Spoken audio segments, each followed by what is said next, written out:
Meus irmãos, estão prontos para ouvir a palavra de Jesus? Amém? Que não sejam as minhas palavras, mas que seja o próprio Espírito Santo nessa noite, amém? Glória a Deus. Então abra sua Bíblia, o livro de Atos dos Apóstolos, capítulo 17, versículo 16 em diante. Glória a Deus.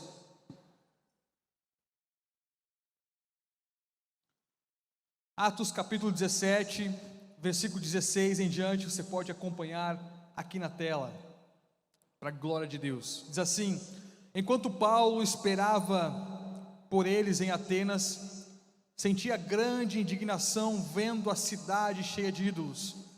Por essa razão, discutia na sinagoga com os judeus e os gregos tementes a Deus, e todos os dias na praça com os que ali se achavam. Alguns filósofos, epicureus e estoicos puseram-se a debater com ele. Uns perguntavam: o que este falador quer dizer? E outros diziam: parece ser propagador de deuses estranhos, pois Paulo anunciava a boa nova de Jesus e a ressurreição. Então tomaram e levaram no Areópago e disseram: podemos saber mais sobre esse novo ensino do que falas? Pois estás nos anunciando coisas estranhas, portanto queremos saber o que é isso. Todos os atenienses, como também os estrangeiros que ali residiam, não tinham outro interesse a não ser contar e ouvir a última novidade. Então Paulo ficou em pé no meio do Areópago e disse: homens atenienses, vejo que em tudo sois excepcionalmente religiosos, porque ao passar e observar os objetos do vosso culto, observei um altar em que estava escrito ao Deus desconhecido. É exatamente a este que honrais sem conhecer que eu vos anuncio, o Deus que fez o mundo e tudo que nele há, Senhor do céu e da terra. Não habita em templos feitos por mãos de homens, tampouco é servido por mãos humanas, como se necessitasse de alguma coisa, pois Ele é o mesmo que dá a todos a vida, a respiração e todas as coisas. De um só fez toda a raça humana, para que habitasse sobre toda a superfície da terra, determinando-lhes os tempos previamente estabelecidos e os territórios da sua habitação, para que buscassem a Deus e mesmo tateando pudessem encontrá-lo. Ele de fato não está longe de cada um de nós. Versículo 28, pois nele vivemos, nos movemos e existimos, como também alguns dos vossos poetas disseram, pois dele também somos geração. Obrigado, Jesus, pela tua palavra. Abre o nosso entendimento nessa noite, Espírito Santo. Abre os nossos ouvidos para ouvir as tuas palavras poderosas, que possamos desfrutar, Senhor, da tua graça, através da tua palavra, e que a nossa fé possa aumentar nessa noite, Jesus, para a tua glória, para o teu louvor e para o bem da tua igreja eu oro, em nome de Jesus, amém.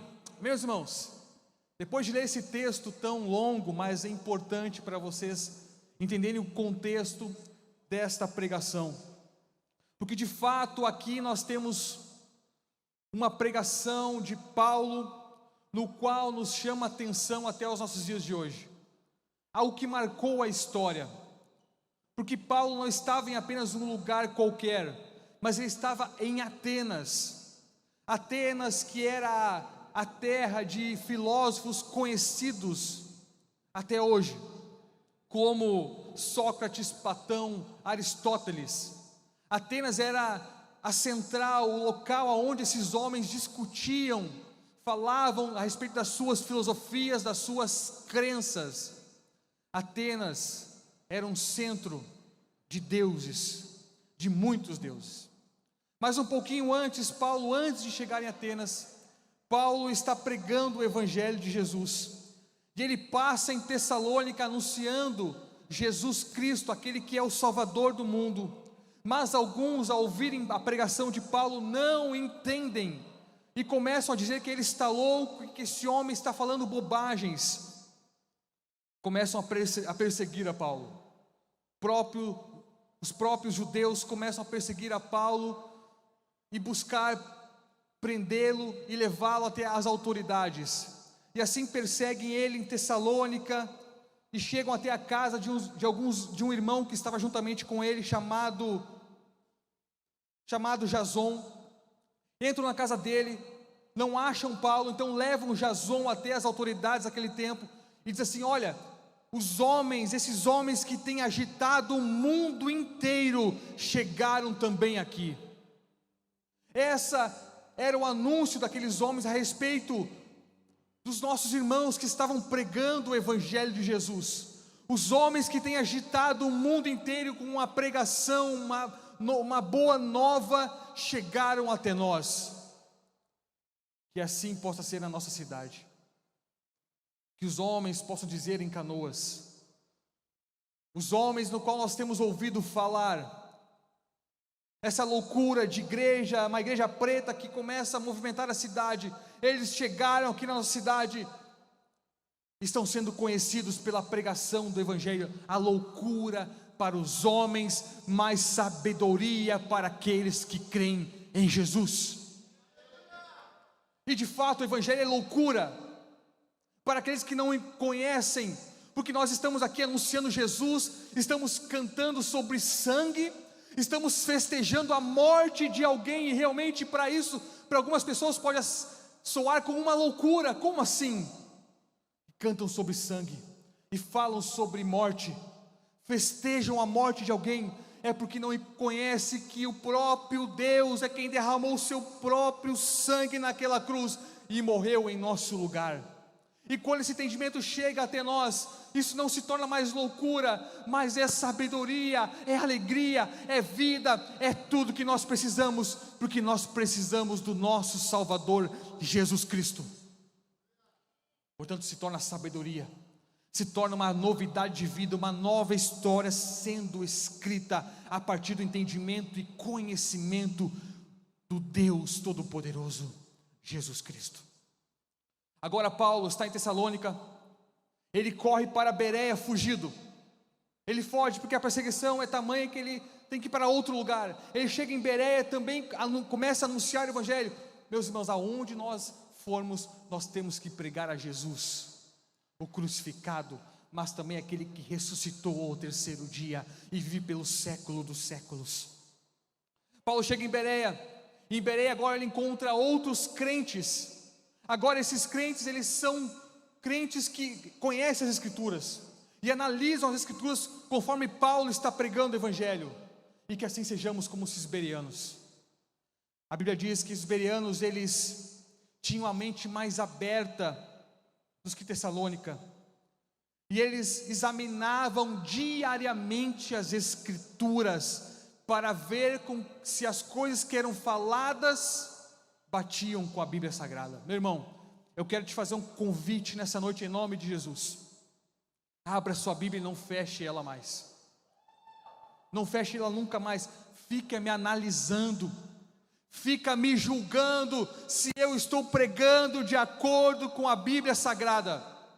E que assim seja, porque esse é um dever da igreja, é julgar os pregadores, é julgar os pastores, se realmente estão falando de acordo com as Escrituras, para que não sejamos enganados. Meus irmãos, nós podemos e devemos ir direto à fonte, não precisamos terceirizar o evangelho, não precisamos ouvir o evangelho terceirizado, nós podemos ir direto à fonte. Aleluia, Paulo Jesus. Você pode ir direto à fonte. Não dependa de pregações de domingo e quarta-feira. Não dependa de pregações de YouTube, meu irmão. Isso é tão pouco, é tão raso. Vá direto à fonte. Jesus quer falar conosco poderosamente. Eu tenho uma cisma, meus irmãos, com crente que vive de pregação.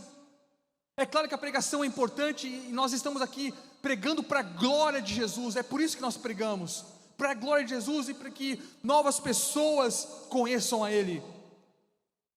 Mas nós podemos ir direto à fonte todos os dias, examinar as Escrituras todos os dias, meus irmãos.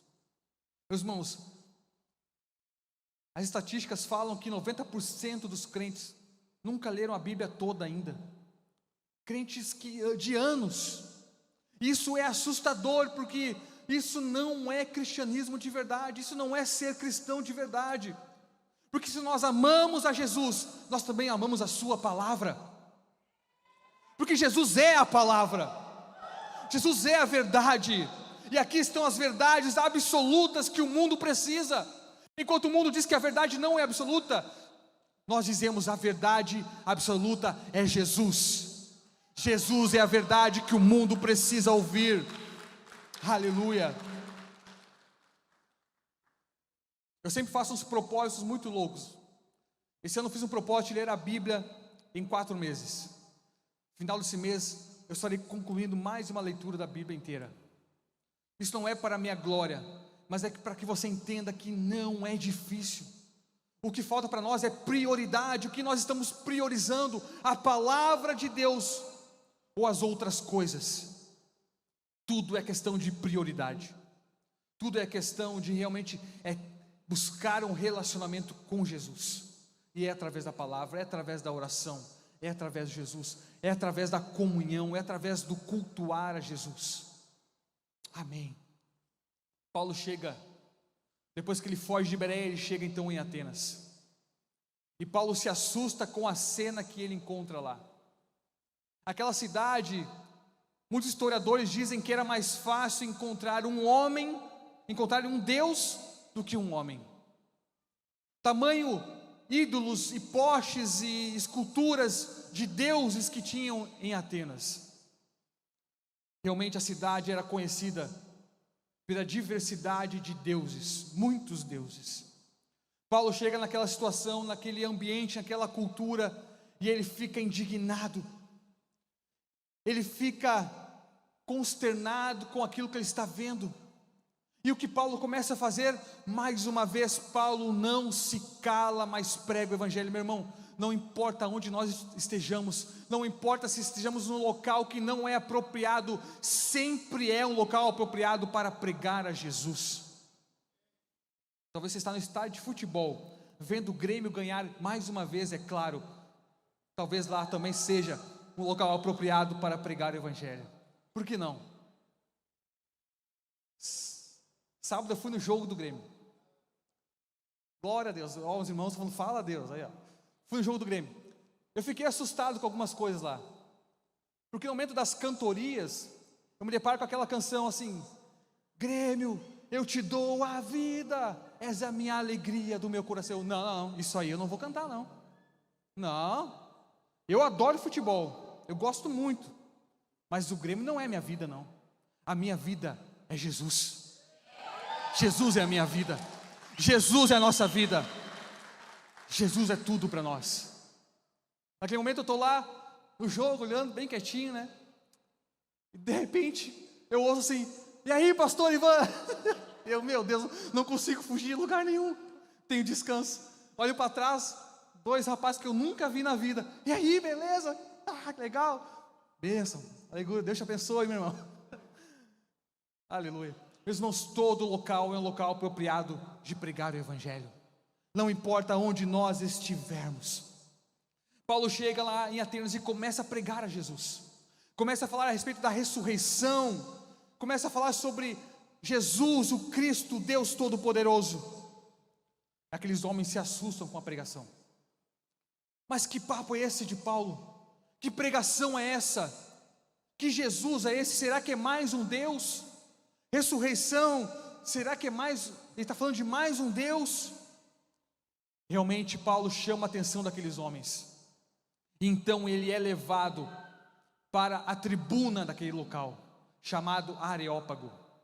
Areópago era um local onde os homens que estavam ali estavam discursando, entregando as suas filosofias, entregando as suas teses. É um local onde a cidade parava para ouvir um orador. Paulo é convidado para ir para o Areópago. Meus irmãos, sempre Deus nos dá uma oportunidade de pregar o evangelho. Paulo foi chamado para o centro da cidade.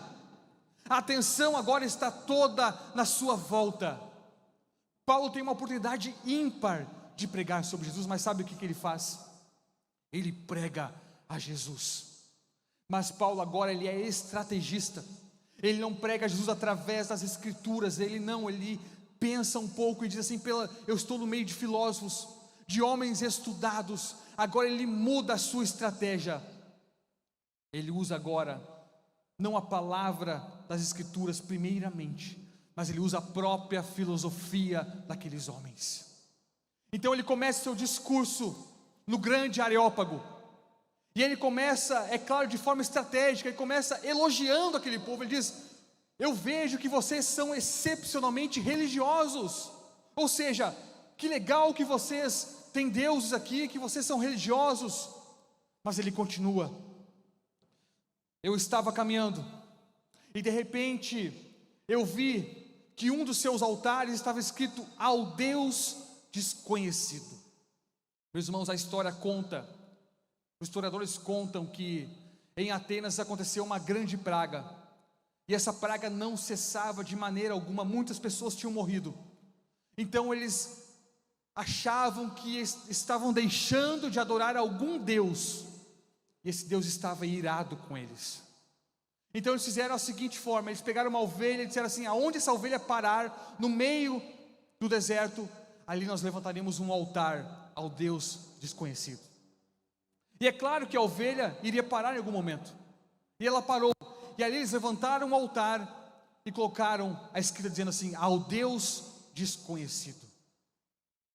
Paulo ele usa a estratégia, ele é estrategista. Então ele vê esse altar e diz assim: eu venho falar exatamente desse Deus, esse Deus que é desconhecido para vocês, mas esse Deus é o único Deus verdadeiro, é o Criador dos céus e da terra, aquele que não habita em templos feitos por mãos de homens, mas Ele está em todos os lugares, porque Ele é Espírito.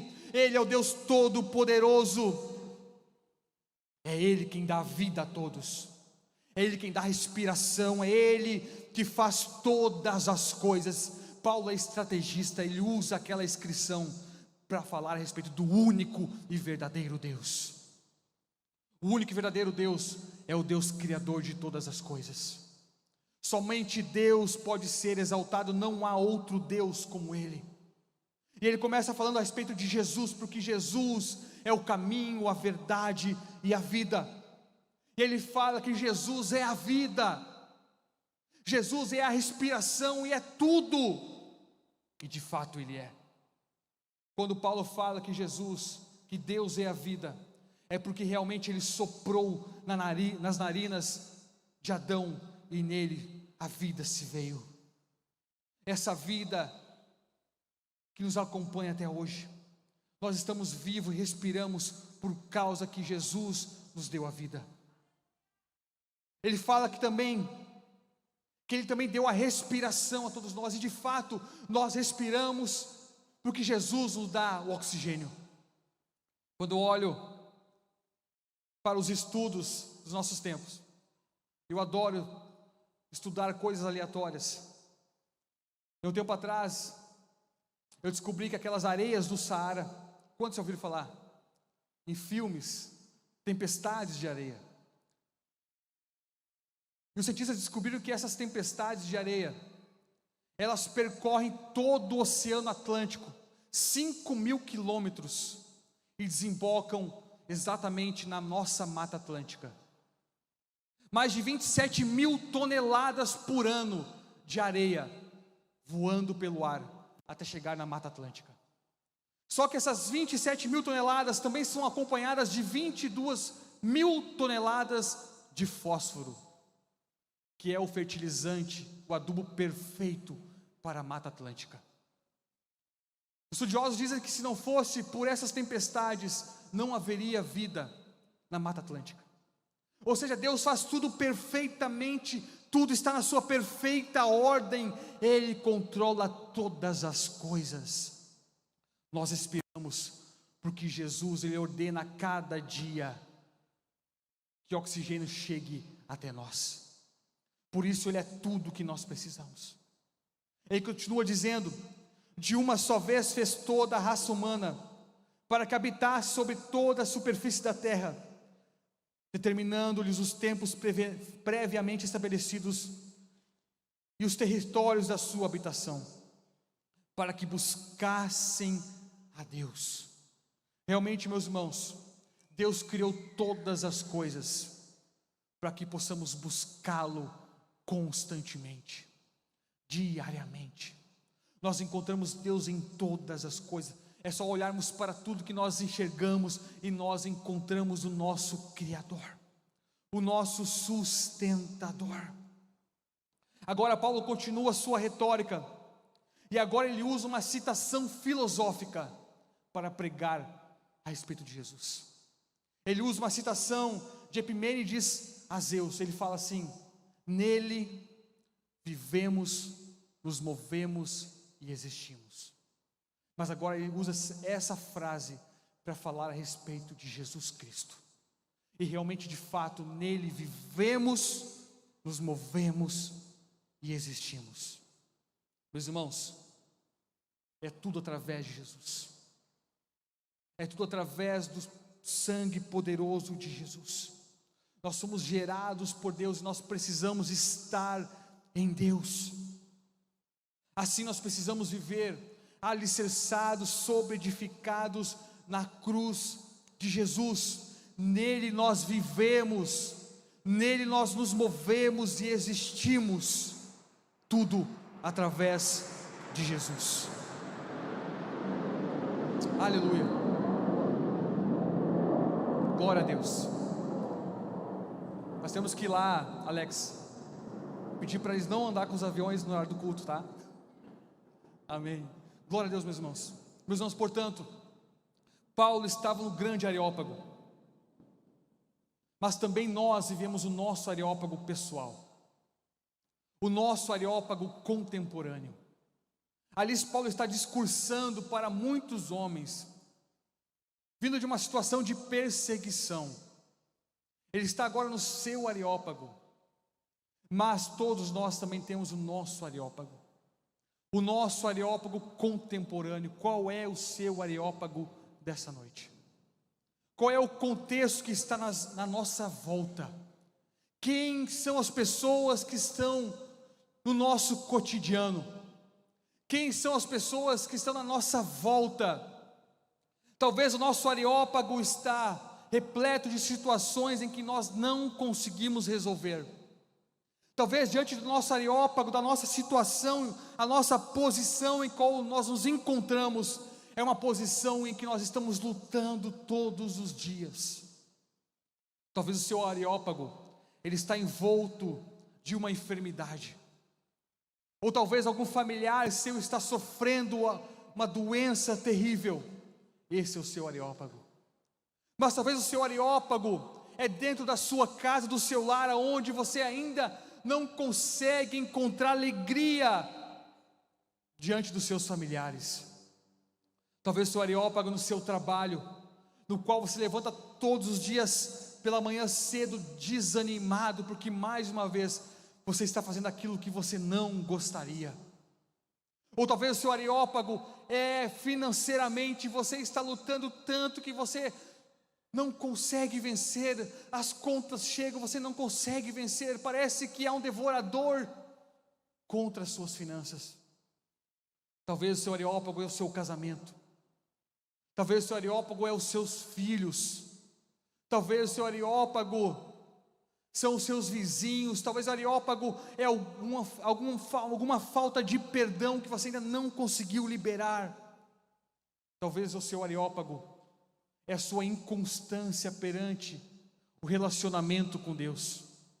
Um pouco você consegue vir na igreja, você consegue orar, você consegue ler a Bíblia, mas de repente você está novamente desanimado, novamente você retrocede, novamente você acha que está tudo errado. Qual é o seu Areópago dessa noite? Talvez o seu Areópago vai muito mais além, talvez o seu Areópago é uma doença na alma, é uma tristeza que você diariamente sente e você não entende. Talvez o seu Areópago é uma dor profunda no seu coração, Talvez este seja o seu areópago dessa noite, o seu areópago contemporâneo. Quais têm sido o nosso areópago dessa noite? Mas diante do nosso areópago, do seu areópago, a palavra sempre é a mesma, a solução sempre é a mesma: Jesus, Jesus, Jesus. É dele que nós precisamos. Jesus é o nome sobre todo nome. Jesus é exaltado nos céus e na terra. Diante de tantas situações, de tantas filosofias que estão à nossa volta, ao nosso redor, de tantas vozes que estamos ouvindo, qual é a voz que nós devemos ouvir de fato? Nós precisamos voltar-nos para ouvir a voz do nosso Jesus Cristo. Talvez nós estamos caminhando por caminhos que são contra a palavra de Deus, contra ideologias que são contra a palavra de Jesus. Talvez nós estamos caminhando em volta de homens maus à nossa volta, que estão nos levando também para um caminho mau. Quando nós diremos um basta e levantaremos a nossa voz e diremos que nós pertencemos a Jesus. Talvez diante do seu trabalho, você está naquelas rodas de conversas que não são proveitosas, mas você não consegue abrir a boca para falar a respeito de Jesus. Talvez esse é o seu areópago, e talvez Jesus está esperando que você abra a sua boca e fale a respeito dele. Quantas vezes nós deixamos de falar a respeito de Jesus? Quantas vezes nós deixamos de falar a respeito da única verdade desse mundo? O mundo, a Bíblia diz que jaz o maligno, ou seja, o mundo está correndo em direção ao inferno, mas você foi chamado para ser um resgatador de almas, um pescador de vidas. Nós estamos aqui para anunciar novas histórias. Nós não estamos aqui por acaso, mas a igreja está aqui por um motivo. É que para que pessoas conheçam a verdadeira fé em Jesus. É isso que nós precisamos anunciar, é isso que nós precisamos dizer: Jesus é a solução para todas as coisas. Eu lembro de um tempo atrás, eu estava num sábado, indo jogar o meu futebol, né, Alex? Como tu sabe, eu dou aula de futebol aqui na igreja, nas quartas-feiras, depois do culto. Fui jogar meu futebol, eu estava dirigindo o carro, e eu parei na sinaleira, sábado à tarde, quando de repente, eu ouço aquela batida atrás do meu carro. Alguém bate atrás de mim, eu parado na sinaleira. E eu confesso para você que naquele momento eu pensei, e talvez eu teria mirado. Como pode? Eu estava parado aqui, o sinal estava fechado. De repente alguém vem e bate atrás de você. Mas naquele momento chegou uma oportunidade de pregar o Evangelho. Eu olho para trás, era um carrão naquela época. Eu olhei assim, mas o que está acontecendo aqui? Eu desci do carro, fui até o motorista e disse: você está bem? Tudo bem com você, meu amigo? Aquele homem, com seu semblante caído, ele diz: me desculpa, eu vou pagar tudo, não te preocupa. Eu disse: não, meu amigo, não estou preocupado com o carro, estou preocupado com você, você está bem? Muitas vezes nós nos preocupamos com as coisas e não com as pessoas. O que tem valor? São coisas ou são pessoas? Pessoas têm valor, e um valor eterno. Eu vi uma história hoje que um vovô dizia assim: olha, eu sou milionário, porque se hoje me oferecesse 1 milhão pela minha esposa, eu não venderia. Portanto, eu sou milionário. E de fato, meus irmãos, nós colocamos preço em tudo, mas o que mais tem valor nas nossas vidas são as pessoas. é a nossa família, é os nossos irmãos. Cheguei, meu irmão, meu amigo, eu não estou preocupado com o carro, com o que aconteceu, você está bem? E aquele homem chorando, ele disse: eu não estou bem, um senhor de idade, um senhor. Eu falei: encosta o carro no posto. Nós estávamos na frente de um posto de gasolina. Eu disse: encosta ali que eu quero conversar com você. Ele encostou o carro e eu comecei a conversar com ele. Ele me contou um pouco da sua história. Ele disse: olha, meu nome é fulano de tal, eu sou gerente de uma grande multinacional, só que eu estou destruído, eu estou perdendo a minha família, a minha esposa e a minha filha. A vida para mim não tem mais sentido, eu não quero fazer mais nada da minha vida. E aquele homem chorava que nem criança. E eu comecei a pregar sobre Jesus, a esperança do mundo. Eu falei: meu amigo, você não bateu o carro em mim por acaso, mas nessa data Jesus marcou um encontro contigo. Jesus é a solução que você espera, está buscando. Não é a bebida, não são as festas, tudo é passageiro. O que tem valor é a sua casa, a sua família, as pessoas, a igreja. Aquele homem chorava. Eu posso orar por você? Eu disse: pode. Eu orei por ele, eu convidei ele para vir para a igreja, eu deixei uma palavra para ele, eu peguei o telefone dele, eu disse: meu amigo, você quer que eu leve você em casa? Você não está bem. Ele parou: peraí, quem tu é? Ele disse para mim: não, eu sou Ivan, eu sou teu servo, eu bati no teu carro, eu fiz tu perder teu tempo, e ainda você quer me levar em casa? Quem tu é? Eu disse: eu sou servo de Jesus. Jesus faria isso, esse é o nosso dever. Eu pergunto como as pessoas ainda passam desapercebidas por nós na rua, e nós julgamos pela roupa, nós julgamos pelo estado dela, mas ali está um filho de Deus, ali está um irmão nosso. Peguei o telefone daquele homem, cheguei em casa no final da tarde, eu liguei para ele: ô meu amigo, como é que você está? Eu estava aqui preocupado com você. Ele: não acredito, tu está brincando comigo? Eu bati no teu carro, eu fiz você perder tempo, você queria me levar em casa, agora você está me ligando, perguntar como é que eu estou? Mas quem é tu, cara? Tu é um anjo, diz ele. Eu: não, que anjo? Não. Meu irmão, Jesus marcou um encontro com você. Jesus é a solução do teu problema. Eu te pergunto, como nós estamos olhando as pessoas à nossa volta? Talvez você está levando e achando até mesmo que os seus parentes são seu inimigo, porque ele fez alguma coisa para você no passado. Meu irmão, essa pessoa não é sua inimiga. A nossa luta não é contra carne e sangue, mas é contra principados e potestades. A nossa luta não é contra pessoas. Eu lembro de uma outra vez que eu estava no centro de Canoas, esperando a minha esposa, sentado numa praça. Eu lembro que chegou um mendigo perto de mim, pedindo dinheiro. E eu confesso que no primeiro momento, eu tentando despistá-lo, eu disse: não tem nada, não tem nada. Foi até um pouco rude com ele.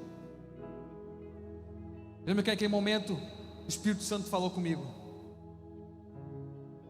é assim que se trata o filho meu? É verdade. Interessante que ele ficou em pé do meu lado. Deus me deu uma oportunidade, mais uma oportunidade. Eu chamei ele: vem cá, meu amigo, senta aqui, eu quero conversar com você. Ele começou a contar a sua história para mim. Meus irmãos, a história dele era surpreendente. Ele disse que estava na rua há alguns meses. Ele tinha se jogado na bebida. Sua esposa colocou ele para fora de casa. Sua filha não queria saber dele, a sua mãe não queria saber dele. Ele perdeu o seu emprego. Ele estava com uma mochila que ainda era do seu trabalho. Ele me disse ainda muito mais. Ele disse: olha, eu era um pregador do Evangelho. Eu percorria outras cidades, outros estados pregando o Evangelho. Eu era convidado para pregar. E agora eu estou aqui.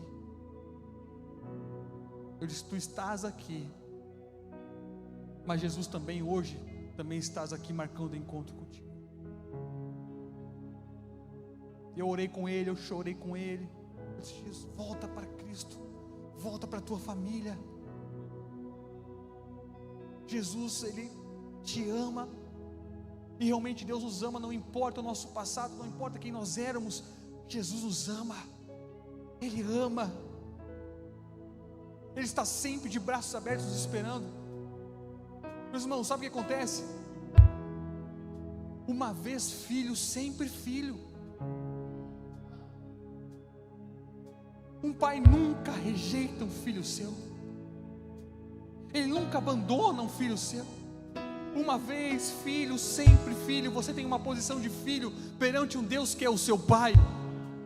E mesmo se achando que Ele é o Criador de todas as coisas, que Ele é um Deus tão poderoso, tão grande, você talvez ache, mas não pode Ele também se relacionar comigo, tão pequeno. Mas sim, Ele se apresenta como um Deus que é Pai, um Deus que é amor, um Deus que é graça, um Deus que quer mudar as nossas vidas, a nossa direção, a nossa forma de viver, de falar, de agir, a nossa forma de amar as pessoas. Que o amor volte a acender os nossos corações, em volta de um mundo que está clamando por ódio, e a internet é prova disso. São só palavras de ódio, são só xingamentos. Que nós possamos começar a ouvir palavras de amor, palavras de consolo, palavras que nos levam para perto de Cristo Jesus. É o que nós precisamos ser, uma ponte de pessoas até Cristo Jesus. Jesus está falando com você hoje, meu irmão, minha irmã, filha, filho. Você está sendo alcançado pelo teu Pai hoje. Ele te chama, Ele te chama, Ele te chama. Se coloque em pé nessa noite. É um lugar sobre Jesus.